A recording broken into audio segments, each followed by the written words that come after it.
E aí, pessoal, tudo bem? Enfim, vamos ter um Grenal na Copa Libertadores, né? Um sonho antigo aí dos gaúchos que gostam tanto de Copa Libertadores e gostam muito de Grenais. E, finalmente esse confronto vai acontecer, né? Muita gente esperava ele em 2011, quando o Grêmio e Inter chegam nas oitavas de final da Libertadores e se passassem, se enfrentariam nas quartas de final, que seria um jogo cardíaco, definindo uma vaga na semifinal. Acaba não acontecendo porque na mesma noite o Grêmio é eliminado pela Universidade Católica e o Inter é eliminado pelo Peñarol, e Peñarol do técnico Diego Aguirre, né, que acabou chegando na final, e o confronto acaba não acontecendo. E se esperava também por ano passado, né, quando Inter e Grêmio chegam nas quartas de final, e se os dois vencessem, se enfrentariam na semifinal, valendo uma vaga para a final, mas o Grêmio até passa pelo Palmeiras, mas o Inter acaba parando no Flamengo e acaba não tendo o Grenal. Então vai acontecer só agora, com o Inter passando por Universidad de Chile e Tolima e chegando na fase de grupos da Libertadores, caindo na chave que já estava esperando o Grêmio, a Universidade Católica do Chile e o América de Cali da Colômbia, o grupo da morte aí. E esses dois Grenais são muito importantes, não só porque é um Grenal de Libertadores, então tem um charme, tem todo um peso extra, que eu imagino que para muitos gremistas e colorados não é nem uma questão só de ansiedade, é uma questão até de sofrimento e angústia esperar por esses jogos, porque não é decisivo, né? Teoricamente não são jogos decisivos, sim, jogo de mata-mata, mas podem ser, né? Porque se um time ganhar os dois jogos, tem uma boa chance de estar eliminando o outro, porque como a chave é difícil, se um time fica com 2 derrotas nesses dois clássicos, vai ter que fazer muitos pontos jogando contra a América de Cali e contra a Universidade Católica, que são os campeões de Chile e Colômbia, campeões no segundo semestre, então são times teoricamente complicados. Mas muita gente tem chamado isso de Grenal do século. E a gente só está no 20º ano do século XXI, mas para já estar falando de Grenal do século. Mas por que essa referência? Na verdade não estão inventando agora, porque na verdade é uma referência ao Grenal do século XX, que aconteceu, né? Foi um Grenal pelo Campeonato Brasileiro de 89, que ficou conhecido como o Grenal do século. E era o do século XX, agora tem o do século XXI. Mas como é que foi esse Grenal do século XX, né? O jogo entre Inter e Grêmio, em 12 de fevereiro, fez aniversário faz pouco tempo, de 1989, e o jogo foi num domingo, logo após o Carnaval, né? Foi o domingo pós-Carnaval naquele ano. Bom, primeiro entender o contexto daquele momento, né? O Campeonato Brasileiro de 88 foi disputado, na época de Campeonato Brasileiro em mata-mata, eram 12 times com dois grupos de 12. Eram 24 times, claro, 24 times com 2 grupos de 12. Eles jogavam em 2 turnos. No primeiro turno, um grupo jogava contra o outro grupo, e no segundo turno os times jogavam dentro do próprio grupo. Tá? Um formato que a gente está acostumado já a ver, assim no Campeonato Carioca, por exemplo. Nisso, se classificavam para as quartas de final do Campeonato Brasileiro, lá no final. Não tinha campeão de turno, né? E daí já difere do Campeonato Carioca atual. Mas não tinha campeão de turno.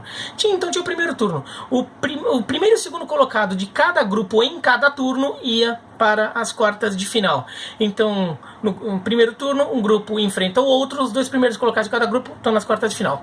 Segundo turno, um grupo os grupos se enfrentam dentro das suas próprias chaves, e o campeão está, o campeão e vice de cada grupo estava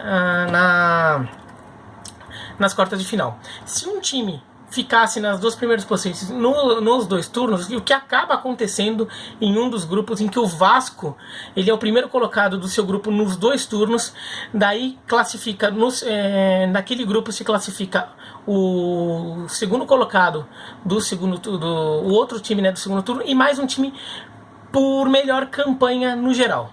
Tá? Então ficou assim o campeonato. Grupo A, no primeiro turno, Fluminense, e na ordem, tá? Ficou primeiro Fluminense, segundo Inter, terceiro Portuguesa, quarto Atlético Mineiro, depois Flamengo, São Paulo, Sport, Vitória, Goiás, Atlético Paranaense, Palmeiras e Bangu, né? Foi o último campeonato brasileiro do Bangu, sem contar com a Copa João Avelange. No grupo B, no primeiro turno, Vasco em primeiro, Grêmio em segundo. Então já os dois gaúchos já garantiram a classificação no primeiro turno. Daí em terceiro, Bahia. Quarto, Guarani. E depois Coritiba, Santa Cruz, Santos, Botafogo, Cruzeiro, Corinthians, Criciúma e América do Rio. Também foi o último campeonato brasileiro do América. Como Grêmio e Inter já estavam classificados pelo primeiro turno, eles dão uma relaxada monstro no segundo turno, tá? E acabam caindo bastante. O Inter até que mantém um pouco o nível, mas o Grêmio cai bastante. No segundo turno, grupo A, primeiro Sport. O Sport fica em primeiro e se classifica. Segundo, Flamengo. Terceiro, Portuguesa. Quarto, Inter. Depois, São Paulo, Atlético Mineiro, Palmeiras, Goiás, Atlético Paranaense e Bangu, que com isso acabou rebaixado. As 4 piores campanhas no geral rebaixavam. Depois Vitória em último, Fluminense, que foi campeão do grupo no primeiro turno, acaba em último no segundo, mas já estava classificado. E não teve risco de rebaixamento. No grupo B, Vasco em primeiro de novo, né? Vasco em primeiro no grupo B nos 2 turnos e único invicto do campeonato. Segundo, Cruzeiro. Terceiro, Corinthians. Quarto, Bahia. Como o Vasco classificou no grupo B 2 vezes, então fica o time de melhor campanha e foi o Bahia. O Bahia se classifica como o time de melhor campanha e acabou campeão desse campeonato. Depois, Curitiba, Botafogo, Santos, Santa Cruz, Grêmio, Guarani, Criciúma e América. Foram rebaixados Bangu, Santa Cruz, Criciúma e América do Rio. Né? Mas nas quartas de final que não teve nenhum time de São Paulo, por exemplo, ficou com Vasco e Fluminense, Bahia e Sport, Flamengo e Grêmio e Inter e Cruzeiro. Como esse campeonato demorou muito, você vê pelo regulamento, 24 times, todos jogam contra todos e babá, o campeonato que começa tarde, né? Porque um campeonato que até tem briga pelo regulamento.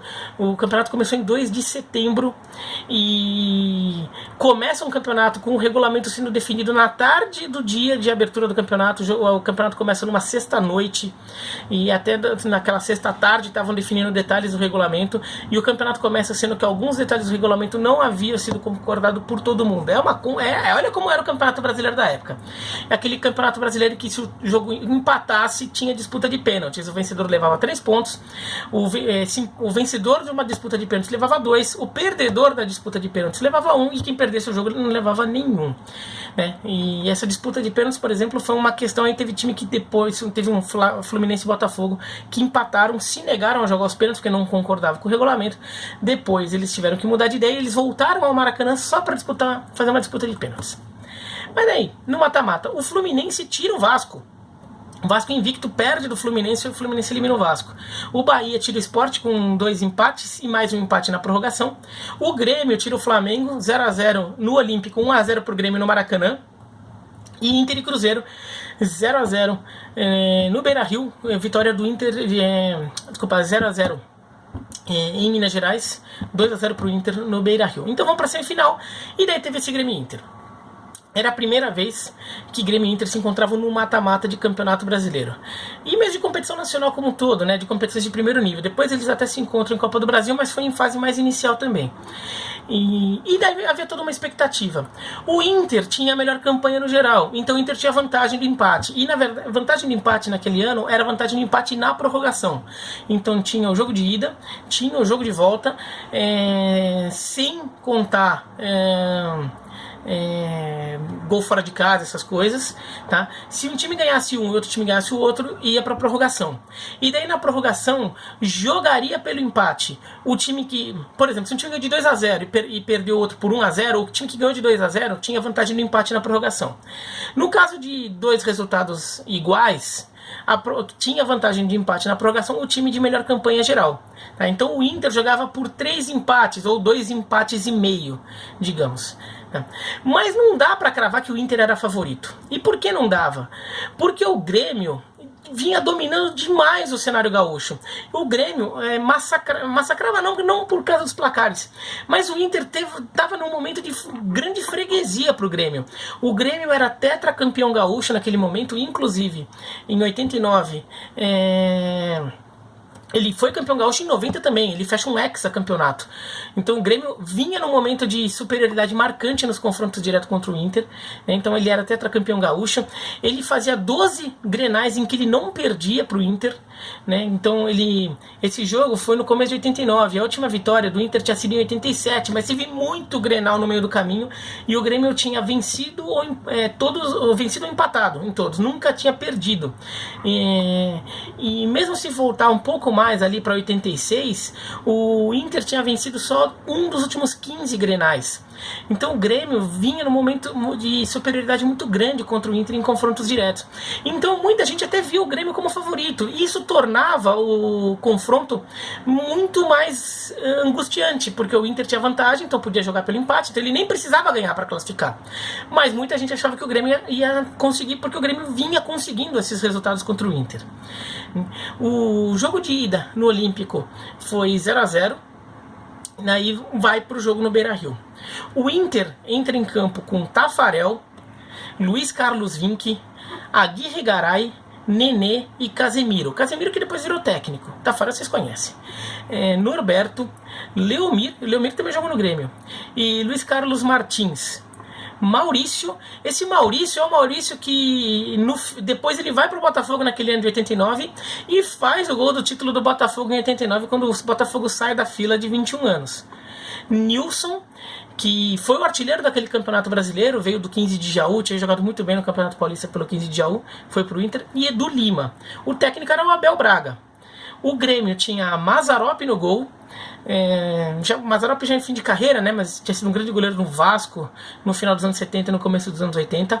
Alfinete, Traçante, Luiz Eduardo e Ayrton. Bonamigo, que é o Paulo Bonamigo, técnico. Cristóvão, que é o Cristóvão Borges, o técnico. E Cuca, que é o Cuca, o técnico. Jorginho, que não é o Jorginho Cantinflas, o técnico, era o Jorginho Putinati, ex-Palmeiras, ex-Corinthians, ex-Marília, Marcos Vinícius e Jorge Veras. O técnico era o Rubens Minelli, um técnico histórico do Inter, ele foi bicampeão brasileiro como técnico do Inter.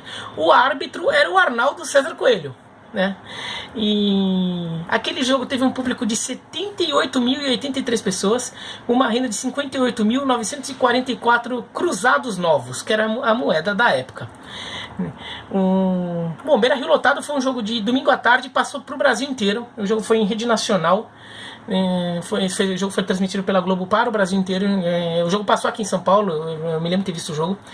E assim, eu, por exemplo, achava que o Grêmio ia ganhar, porque o Grêmio sempre acabava arranjando o resultado contra o Inter. E essa impressão fica ainda mais forte quando o Grêmio abre o marcador aos 25 minutos do primeiro tempo com o gol do Marcos Vinícius. Logo depois, aos 38, o Casemiro ele foi expulso. E o Inter fica com um jogador a menos. E daí o Inter fica numa situação complicada, porque o Inter precisava pelo menos empatar o jogo com um a menos para forçar uma prorrogação e tentar segurar o empate na prorrogação, ou eventualmente virar o jogo ainda no tempo normal. Precisava reagir no tempo normal. 1-0 pro Grêmio já matava o confronto ali. O Abel, que como técnico do Flamengo recentemente falou que não dava para tirar o Coelhar e o William Arão, um dos dois ficar com um volante só porque era time de índio para jogar o Campeonato Carioca, ele tirou um volante para botar um atacante. Ele tira o Leomir e coloca o Diego Aguirre, o mesmo Diego Aguirre que depois virou técnico, tudo eliminou o Inter da Libertadores ali em 2011 pelo Peñarol, né? Então ele tira o Leomir e põe o Diego Aguirre, que era centroavante, e manda o Inter pra frente com um volante só, que era o Norberto, e vai que vai, vai pra pressão e ver o que acontece. E deu certo. No segundo tempo, aos 16 minutos, o Nilson empata o jogo numa cobrança de falta do Edu Lima, e depois, 10 minutos depois, o Maurício faz uma boa jogada e cruza de novo para o Nilson fazer de cabeça, né? 2 gols do Nilson, que fica ali como herói do Inter. O jogo termina assim, termina com vitória 2-1 para o Inter. O Inter com 1 a menos consegue virar o jogo e classificar para a final do Campeonato Brasileiro em cima do seu maior rival no primeiro confronto direto eliminatório entre os dois times por um campeonato nacional. Um jogo histórico, ficou conhecido como o Grenal do século, não só pela importância, mas porque foi um puta jogaço, com muita história ali, inclusive essa coisa da virada do Inter, com 1 a menos, e o Nilson ficando como herói, fazendo os 2 gols. E é um jogo que muito colorado, até hoje está muito no folclore do futebol gaúcho. Só não ficou mais porque na final do Campeonato Brasileiro o Inter perde para o Bahia. Então foi um grande momento, mas que não foi coroado com o título, né? Ficou só como um grande confronto, porque o título mesmo ficou com o Bahia. Até fiz um dos primeiros vídeos da história desse canal, foi sobre esse título do Bahia, em 88. Já decidi em 89. O curioso é que, apesar desse jogo, o Grêmio continuou melhor que o Inter aí nos confrontos diretos. Aquele realmente foi um momento especial, algo isolado. Porque nos confrontos seguintes, o Grêmio ganha do Inter, o jogo seguinte foi empate, depois o Grêmio ganha. O Grêmio é campeão gaúcho em cima do Inter, e só no final de 89 que o Inter consegue uma sequência de 3 vitórias seguidas contra o Grêmio. Mas daí já volta em 1990, o Grêmio é campeão gaúcho, metendo 4-1 no Inter, tudo. Era um momento em que o Inter estava começando a sentir um pouco problemas ali, que desembocar aí numa década de 90 ruim do Inter, né? Torcedor colorado não tem más lembranças da década de 90. E o Grêmio dava dando o último suspiro, até acabou rebaixado em 91, mas em 90, por exemplo, o Grêmio ele cai nas quartas de final do Brasileiro, mas tinha sido o time de melhor campanha do campeonato, então até tava com um time forte, montando um time forte. Depois nesse time chega o Assis, né, o irmão do Ronaldinho Gaúcho, que era um ótimo jogador, assim como jovem promessa, mas esse momento ficou especial, até porque foi um momento meio isolado, assim, não era de uma coração de uma uma grande supremacia do Inter sobre o Grêmio, não, o Grêmio vinha com supremacia em cima do Inter, mas naquele momento o Inter arranjou uma vitória espetacular em circunstâncias completamente improváveis, e este é o Grenal do século. Então, quando falarem de Grenal do século agora na Libertadores, lembre que é a edição do século XXI, porque o Grenal do século XX foi esse do Campeonato Brasileiro de 1988, realizado já em 89, quando o Inter vai para a final, tá bom? Então é isso, se gostou do vídeo dá um joinha, se não gostou não, se inscreve no canal, clica no sininho para receber as notificações, e escreve aqui embaixo o que vocês acham, tá bom? Um abraço e até mais.